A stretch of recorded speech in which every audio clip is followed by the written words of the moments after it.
আজকে আমরা ফরাসি বিপ্লবের পার্ট 2 নিয়ে আলোচনা করব। এর আগের দিন আমরা বাস্তিল দুর্গের পতন অবধি আলোচনা করেছিলাম। আজকে আমরা তারপর থেকে পড়ব। আশা করি তোমরা অনেকে এই ভিডিওটি দেখে নিয়েছো।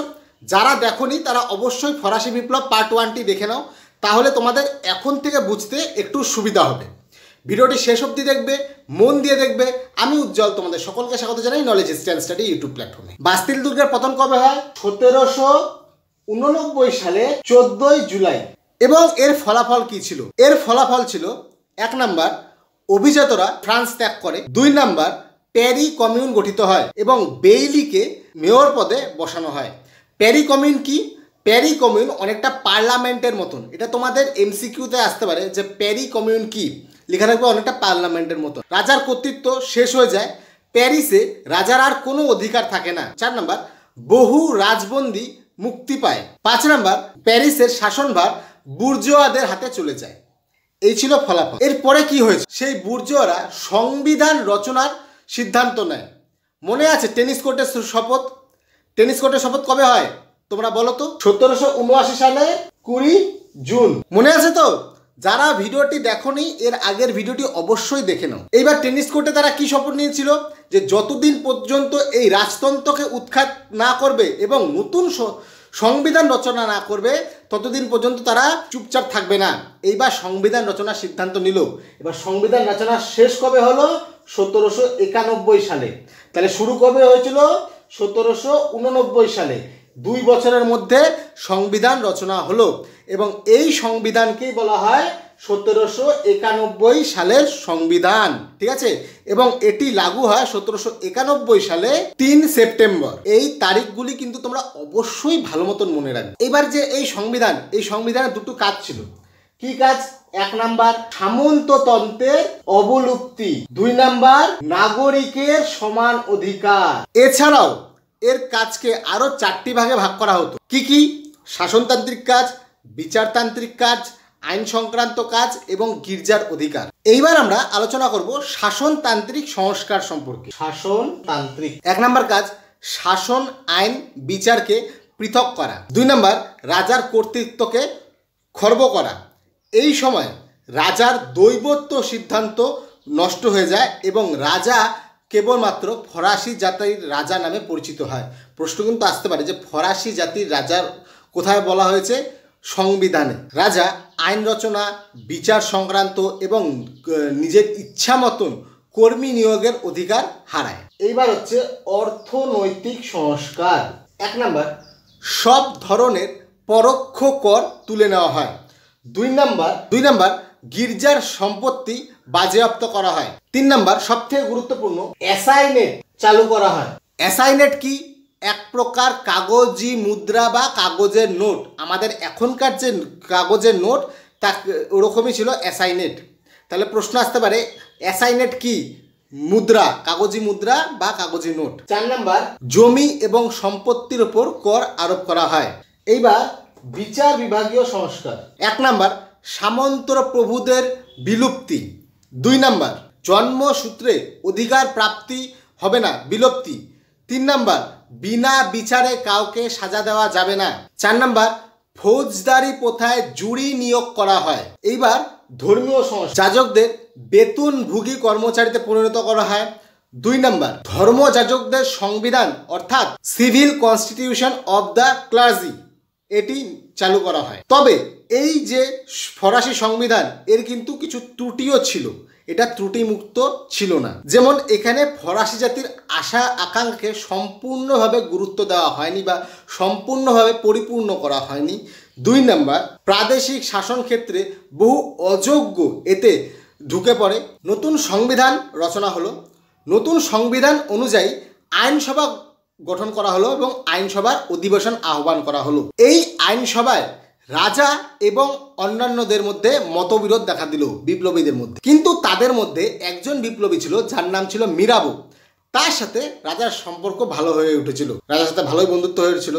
কিন্তু রাজা দেখলো হঠাৎ একদিন মিরাবো মারা গেল, তার অস্বাভাবিক মৃত্যু হলো। রাজা বললো হয় ওকে মারা ফেলাইছে, নয় সুসাইড করছে।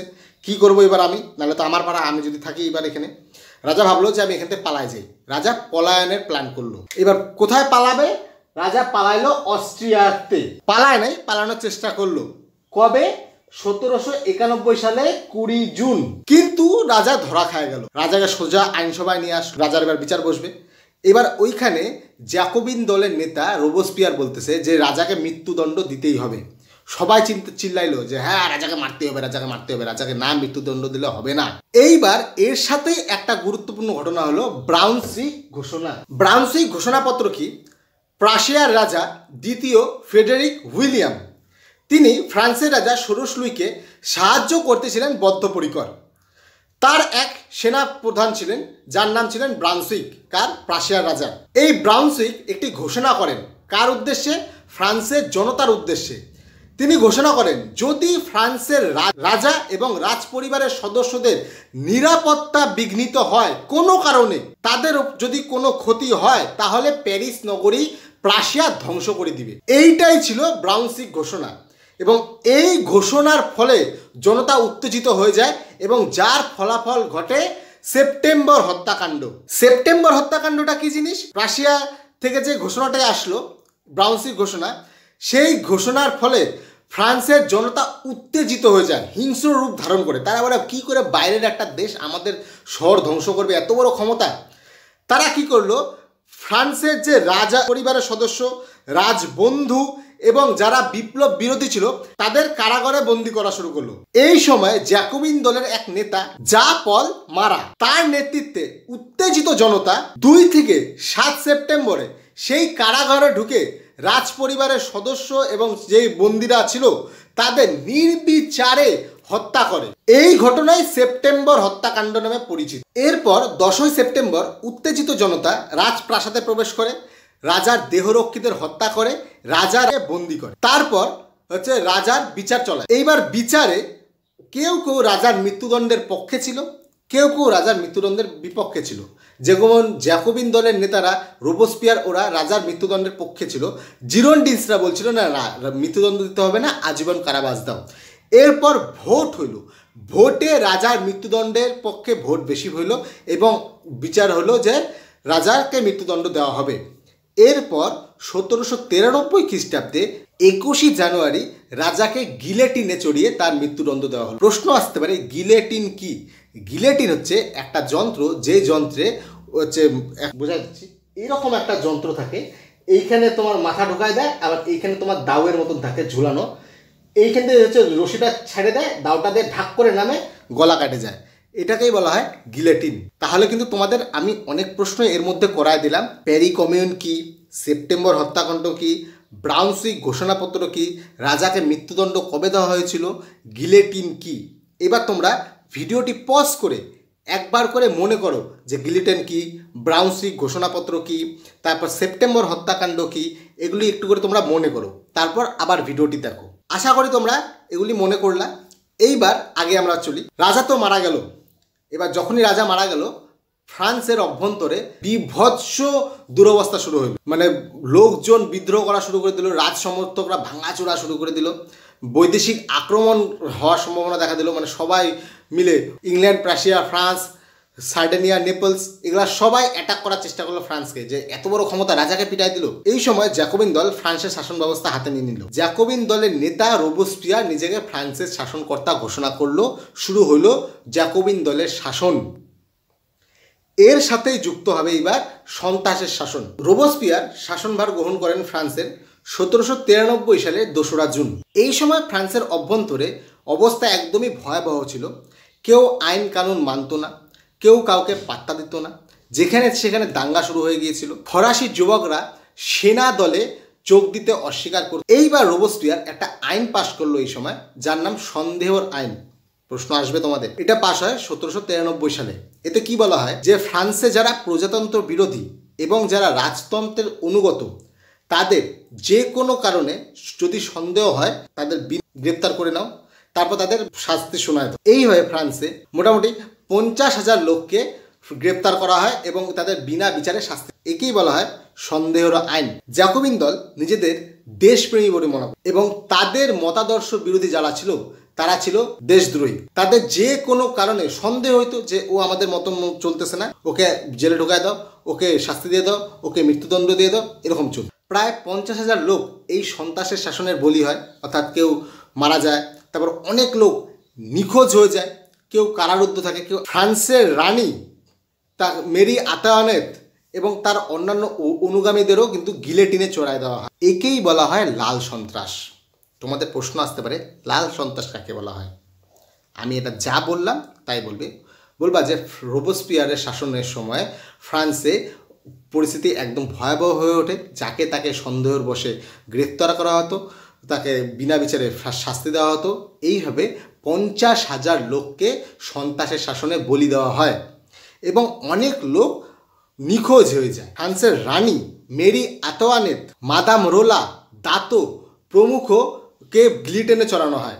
একেই বলা হয় লাল সন্ত্রাস। এই লাল সন্ত্রাসের বিরোধিতা করে ফ্রান্সের যুবকরা, ভবঘুরে বেকার যুবকরা জ্যাকোবিন দলের সদস্যদের মারতে শুরু করে।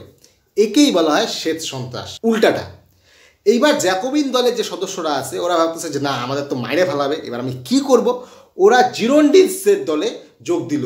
রোবসপিয়ার এবং তার অনুগামীদের গ্রেফতার করায় দিল এবং বিচারে তাদের গিলেটিনে চড়ায় মৃত্যুদণ্ড দেওয়া হলো। এবং এটা কবে হইল? 1794 সালের 27 জুলাই। তাহলে রোবসপিয়ারের শাসন কতদিন চলছিল? 13 মাস। এই ঘটনাগুলাকেই বলা হয় সন্ত্রাসের শাসন।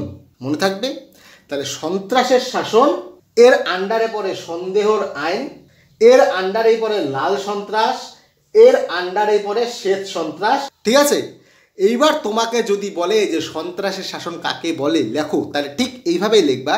রোবসপিয়ার ফ্রান্সের শাসন ব্যবস্থা শুরু করেন 1793 খ্রিস্টাব্দে 2 জুন এবং তার শাসন ব্যবস্থা শেষ হয় 1794 সালের 27 জুলাই। এই 13 মাসে ফ্রান্সে যেই অত্যাচার চলেছিল, যে নির্মম নির্বিচারে মানুষকে হত্যা করা হয়েছিল এবং যেই ইমার্জেন্সি বা যেই জরুরি ব্যবস্থা ঘোষণা করা হয়েছিল, তাকেই বলা হয় সন্ত্রাসের শাসন। এছাড়াও তোমরা যদি চাও যে সবগুলা মিলায় লিখে দিবা, তাও কোনো। রোবসপিয়ারের মৃত্যু হয় 1794 সালের 27 জুলাই, যা ফ্রান্সের ক্যালেন্ডার অনুযায়ী থার্মেডর মাসের 9 তারিখে হয়। তাই এই ঘটনাকেই থার্মেডিও প্রতিক্রিয়া বলা হয়। প্রশ্ন কিন্তু তোমাদের অবশ্যই আসবে, থার্মেডিও প্রতিক্রিয়া কি? রোবসপিয়ারের মৃত্যুর ঘটনাটা। ঠিক আছে? এইভাবে 13 মাস পর রোবসপিয়ারের মৃত্যুর মাধ্যমে সন্ত্রাসের শাসন শেষ হয়। এর ফলাফল কি হয়েছিল? এর ফলাফল হয়েছিল 1 নাম্বার, ফ্রান্সে গৃহযুদ্ধ থেমে গিয়েছিল। 2 নাম্বার, এমিগ্রি, অর্থাৎ কাদের বলা হয়? যারা পলাতক অভিজাত, যেই সব অভিজাত দেশ থেকে পালিয়ে গিয়েছিল তাদের বলা হতো এমিগ্রি। তাদের সম্পত্তি সাধারণ মানুষের মধ্যে বিলিয়ে দেওয়া হয়। 3 নাম্বার, খাদ্যশস্যের মূল্য বেঁধে দেওয়া হয় এবং খ্রিস্টান বর্ষপঞ্জি অনুযায়ী প্রজাতন্ত্র বর্ষপঞ্জি চালু করা হয়। এবার আমরা কয়েকটি গুরুত্বপূর্ণ প্রশ্ন নিয়ে আলোচনা করি, যা তোমাদের পরীক্ষায় আসার চান্স খুবই বেশি। যেরকম তোমাদের প্রথম প্রশ্ন দিতে পারে যে দ্বিতীয় ফরাসি বিপ্লব বলতে কি বোঝো, বা এই শব্দটি প্রথম কে ব্যবহার করেছেন?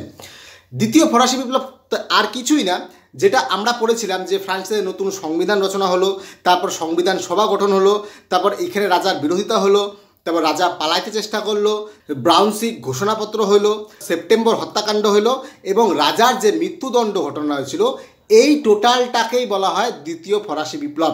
এবং এই দ্বিতীয় ফরাসি বিপ্লবের শব্দটি কে ব্যবহার করেছেন? ঐতিহাসিক লেফেভর। এরপর প্রশ্ন আসতে পারে যে ফরাসি বিপ্লবে নারীদের ভূমিকা। ফরাসি বিপ্লবে পুরুষদের পাশাপাশি নারীদের ভূমিকাও রয়েছে। এর মধ্যে উল্লেখযোগ্য ঘটনা হলো 1789 সালের 5 থেকে 6 ডিসেম্বর, এই 2টা দিন।